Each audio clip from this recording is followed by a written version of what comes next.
In today's video, we have a big update on the William Nylander and Austin Matthews contract extension situations with the Leafs. How are both going? Has anything changed? Will Matthews eventually sign before the season starts? And is Nylander maybe the odd man out long term here and could lead to a trade out of Toronto? We also have an updated trade rumor from Vegas. We finally have a signing in Vancouver regarding Suter and other news around the league as well. All that coming up next. So welcome back to another video here at Top Shelf Hockey. As you can see, we're still on the road on vacation here on location. Now we're in Digby, Nova Scotia. Behind me, I know it's getting a little bit dark outside, but you can see kind of some remnants here of the Bay of Fundy. I was hoping to get this done a little bit earlier with a little bit more light so you can get a better scenic view here behind me. But essentially, yeah, you're going to be seeing videos here recorded in the next 3 or 4 days with a lot of scenic backgrounds and hopefully the Bay of Fundy here and a lot of the videos. Beautiful place. If you've never visited, I certainly recommend considering it. Now, as I mentioned, we have a variety of news to talk about today. We have a signing in Vancouver. UFA Suter is finally getting himself a new home. He has signed a 2-year deal with the Vancouver Canucks at $1.6 million per season. Pretty fair contract. I like what he brings. He can be a versatile winger. He can play center, wing, left wing, right wing. He can really play in all positions. Ideally, he's probably a number 3 center. Maybe a 4, depending on how deep the team is in front of him. Clearly, they got Pettersson and Miller playing ahead of him, so definitely going to be a bottom 6 role. My only concern here is obviously in Vancouver, not so much with the signing. I think it's a great contract, and I think he will be, fits well with what they need. It's just they have such a large group of forwards. Now, thankfully, because of some potential situations, they might even be able to be cap compliant here. It's going to be a little bit tricky. Depends on what else they do. There is rumored to maybe be a Tyler Myers trade before the season starts. That could change everything, of course. They have a potential couple LTIR candidates as well, but we don't know if they're going to play. Tanner Pearson and Tucker Pullman both ended the year, of course, on LTIR. That's where they spent the bulk of last year. Last I had heard about Pearson there was optimism that he was going to be able to play this year. Now, I haven't heard that for sure. I don't know if there's any more updates, but I try to keep a close eye on all this stuff, and I haven't heard anything on Pearson in a little while. But the fact is that I know there was optimism he could play. Now, Pullman, I haven't heard that, so he likely could still be an LTIR. Ilya Mikheyev was an LTIR player, missing a big chunk last year as well. He is ready to go. That much I do know. I've heard that he's going to be good to go for training camp in the beginning of the season, so that's good news. So that complicates things. If you bring Mikheyev and Pearson back into the mix, they ultimately have like 14 to 15 forwards. Like they have way more than what they need. It's going to get complicated. Now, we've been waiting for this cap flexibility that they've been talking about with Rutherford and Alvin really since they got there, and it's never happened. So I do think that they're going to eventually have to find a way to move out a couple of guys. I know Garland's name has been out there. Some uncertainty around Besser, although I don't think we'll see Brock Besser be moved, at least not now. Even JT Miller's name has been out there, but again, now that his no trade clause has kicked in, the long-term deal is officially in effect. I don't see that happening either. It's going to have to be some other supporting cast that it eventually goes here to try to create some space, but certainly going to be an interesting team to watch. I do expect other moves to come before camp starts, just a matter of what they do, but it's going to be complicated nonetheless. Now, of course, as we know, in women's hockey, there's a new professional league starting up. They have a players' union as well. And Brian Burke, longtime NHL GM, worked with the league for a long time as well, is expected to be taking on a major leadership role within the female players' union. So to me, that's excellent news for them. He will be a great ally to work with them. He's very well knowledge, and of course the sport, been around it for several decades. He's worked in a lot of different roles. At one point he was a player agent. He's worked in the league, so he knows the league side of business. Been a general manager, been a team president. To me, he is one of the ideal people you'd want to get involved. So of course, to me, that's great news. We'll see when that is made official. And if it's made official, but right now that sounds like it's going to happen. It is great news for the women's game for sure. We also have another update as well on one of the top prospects from the 2023 NHL draft, the Anaheim Ducks, who picked 3rd overall, taking the Swedish center Leo Carlsson. Pat Verbeek was talking about what we should expect from him this season, and how he's been talking to his prospects and kind of laying out some expectations. And ultimately, they're not saying for sure that he's going to play in the NHL. It sounds like there's a good chance he won't. Ultimately, what Verbeek has said is what they tell a lot of these young guys, including high picks like Carlsson, is that they likely have the skill and the mind to play at this level, but they likely don't have the strength and the speed, and that's what they want to work on. He said he has every reason to be patient here and no reason to rush him. Clearly, the Ducks are not in a position where they're going to be taking huge steps forward this year, at least it's not expected to. So I would think that they have no reason to rush him, right? They want to take their time, make sure his development is done properly, and they're not going to push him if he's not ready. So ultimately, it's possible he plays or at least gets some games. But Verbeek said that he's going to wait, monitor things at training camp, see how our things are looking. He probably will get to play some preseason games, and then they'll make a decision. But if they don't think he's got the size, strength, and speed just yet, then they're going to probably let him take a year and develop and either put him in the AHL.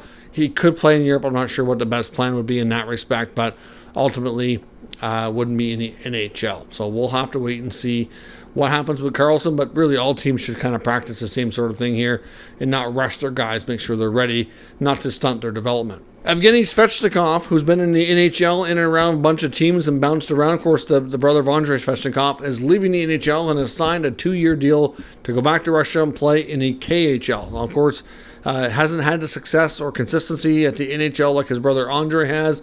Evgeni's bounced around with a number of teams, Winnipeg, San Jose, Detroit, and really has not found a good home where he's had a regular opportunity and able to contribute and be a regular everyday player that's having success. So makes sense. We'll see if he ever makes a return or not. But right now, Evgeni Svechnikov has signed a 2-year deal to play in the KHL starting this coming season. On to some trade talk around the league. I want to start with a rumor that we touched on just in the past week, and that was Vegas Golden Knights forward Jonathan Marchessault. Now, when I first read this rumor, I didn't quite understand where it was coming from, why was his name in the rumor mill, and I even said in the video when we talked about it that I highly suspected that he would not be traded, and I was a little surprised his name was out there, but the fact that it was, I found it interesting. I wanted to bring it into the video just to see what everybody thought and just to have it as a discussion point. We have a little bit more information. There was actually an interview that he recently completed that I hadn't had a chance to see and kind of get through until today, which kind of explains if the source behind the rumor wasn't completely off base, thinking it might be a possibility. And essentially what's happened is Marchessault himself did confirm that absolutely no contract extension talks have taken place as of yet. So that's part of the reason why. He's obviously had a phenomenal playoff, was playoff MVP, won the Conn Smythe Trophy, helped them win the Stanley Cup, and he's entering the final year of his deal and he's not extending yet. So for some, that kind of raises red flags, thinking, well, you would think they would want to take care of him as quickly as possible and get an extension in place to make sure he doesn't leave via free agency. Of course, he was an original Golden Knight, called himself an original misfit along with his other teammates like Riley Smith, William Carlsson, etc. Of course, Riley Smith now departed. There's not as many of them as there used to be, and some thought it's Marchessault next. I would suspect that they don't want that to happen. I mean, clearly Marchessault, along with Jack Eichel and Ivan Barbashev, was probably the best line in hockey in the playoffs. So the fact that they can put those three together and in the regular season, and hopefully they can have a healthy Mark Stone all year who plays with Chandler Stevenson, Brett Howden, that gives them a pretty solid top six. They have two lines that can contribute in different ways. So certainly, I don't think there's any intention here for a trade. But the other thing that he said that was not overly shocking, a little bit eyebrow raising, but not to the point where you think, oh yeah, he's definitely gone. Nothing like that. But he did openly admit that he has not really had a great relationship with head coach Bruce Cassidy this past year. Of course, Cassidy was new to the team. Clearly did a lot of right things, good things, and won the Stanley Cup. So he's hard to criticize what has transpired here, but he said that essentially saying those two have kind of gotten into it and had several arguments, including getting some heated conversations on the bench even during the season and during the playoffs. So they've had a hard time seeing eye to eye, might have a different philosophy on a few things, and they've kind of gotten into it. So clearly sometimes personalities clash and things don't always work out. Sometimes you can move past it, sometimes you can't. Ultimately, what Marchessault said was, listen, we've won together, so he'll always have my respect. But he was pretty open with the fact that, otherwise they've had lots of times where they've clashed, had different philosophy, different opinions, and have had a lot of arguments on the bench. So that if anybody is an insider who knows that the two are having trouble getting along and knew that there was no contract extension talks, it explains why his name is out there. But the other thing that Marchessault said that does also make sense here, which I think in due time will probably take care of this, is the fact that Vegas sometimes prefers to take their time with these things. Clearly, in the offseason, you would think extending your Conn Smythe Trophy winner would be a top priority, but obviously you've got a UFA period where you're looking, okay, is there anything on the UFA market to add to your team, to get RFA business that you can take care of? And sometimes contract extension talks just have to wait. They're not always a huge priority. The player's under contract for next year already, so you don't have to worry too much. But at the same time, you don't want to really do a lot of negotiating. At least a lot of players prefer not to during the season. You don't want it to be a distraction. You want to focus on the game and not really worry about your future and what your contract is, and are you going to get extended, you're going to get traded, and all that things. Because obviously when you don't have a contract anymore, especially if things don't go the greatest during the season, maybe you're a deadline move. You don't want to uproot your family and your life, have it upside down later in the year because you didn't get an extension done, right? So ultimately it makes sense now where the rumors are coming from.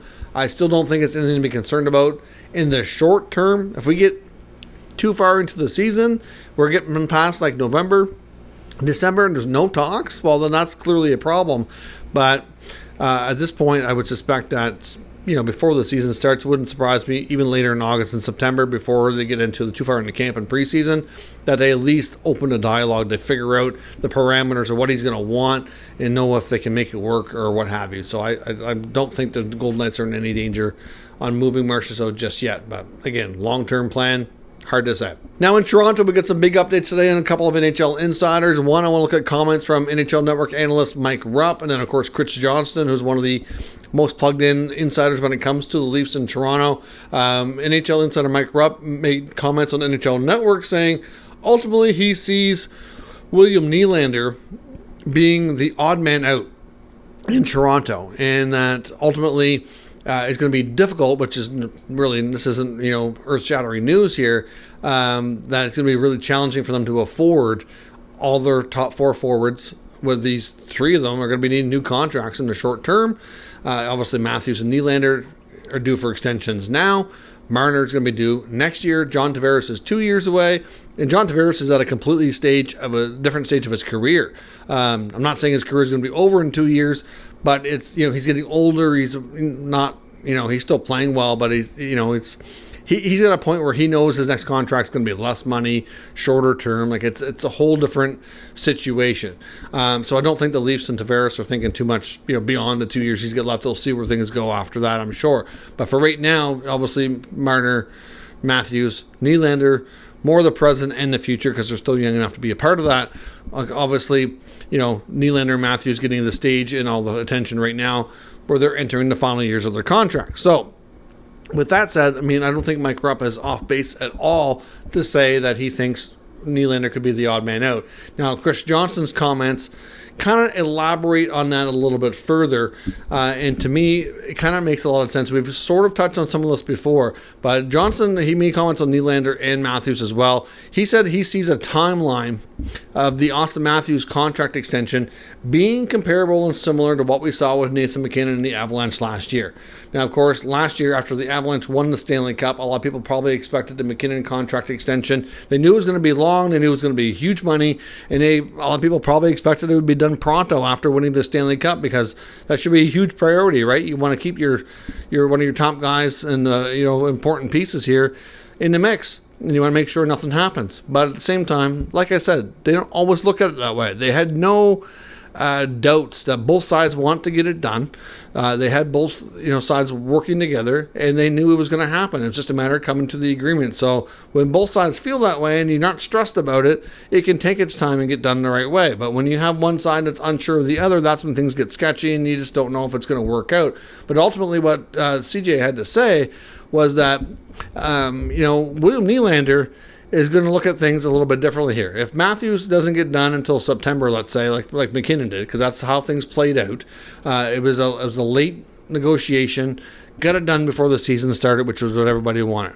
So let's just go on a assumption here that maybe Matthews ends up in a similar scenario. Because everything we're hearing out of Toronto, nobody is concerned right now on either side that Matthews is going to leave and he's not going to sign. So until we have any other information, otherwise there's no reason to worry about that. But what Johnson said about Nylander is completely different, saying ultimately the first time around when all three of these young players, Nylander, Matthews, and Marner, were due their second contracts, Nylander was kind of based on when the expiry time was, he was forced to go first. Okay, he was first man up. And what happened? He had a really long, drawn out, really difficult negotiation. Now, we shouldn't have expected anything different for a couple of reasons. One, his agent Louis Gross is notorious for having these types of negotiations, for one, and it also seems to be some, his dad was very difficult to negotiate with as well. It's just not a bad thing. They're very confident in themselves. They're very sure of what their value is, and they're going to make sure they get it. And really, I don't blame him one bit for being that way, but his dad certainly had his fair share of contentious negotiations throughout his career in the NHL too. So we shouldn't be surprised we're seeing this, and it's likely going to happen again. So after everything that went through that, he held out to the very last second until it was almost too late that he had to sit out the season, signed at the 11th hour, and got just shy of $7 million on a longer-term deal. Well, now here we are at the end of that contract, right? But what happened after that? He held out and got this money, okay? And he might have thought at the time, this is good money, and it was. But what happened next? Mitch Marner signs. Well, he got, just shy of $11 million. Matthews signs. He gets well over $11 million. That's a huge gap. And he doesn't feel like the gap between him and Marner and Matthews is that big. And he's not really wrong. Are they better players than him? I think you can make an argument that they are better, more important players. And they could possibly both always be more productive. But he's pretty darn good too. He's played really well. He's put up good numbers. He's made a strong case for himself that he deserves to be paid a lot more than what he has been recently. But that's the problem. Is to me, he's not a late bloomer by any means. He's had a good career and he's been good from the get-go. But Matthews and Marner, I think, got off to a higher level just a little bit quicker. So when he was doing his last negotiation at the time, a lot of people argued, and I heard a lot of Leaf fans pissed that it was way too much money. They feel completely differently now because it's a bargain deal. If he continues to be a 40-goal guy and put up 80 to 90 points, that's a bargain. And he knows it. And he doesn't want that to happen again. He doesn't want there to be a $3-4 million gap between him and Marner and Matthews. It's just not fair. And he's not wrong in that scenario, but he's already been first man up, and that's what happened to him. So he is plenty happy and content, according to Johnson, to wait. He does not want to go first, and I don't think he's going to. He's not gonna cave and go first and have the same thing happen again. Have Matthews come in. Let's say that Nylander signs for $9 million, which is the number that we've heard that the Leafs are comfortable with. Offer him 9 and then sign Matthews for between 13 and 14. What if he gets close to $14 million?